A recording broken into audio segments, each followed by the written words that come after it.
Gate పగలగొట్టుకొని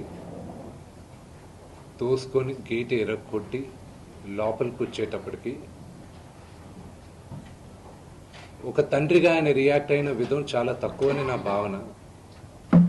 కానీ ఆయన ముందుకొచ్చి మీరు విజువల్స్ కరెక్ట్గా చూసుకున్నారంటే ఆయన మీడియా వాళ్ళకి నమస్కరిస్తూ ముందుకొచ్చారు.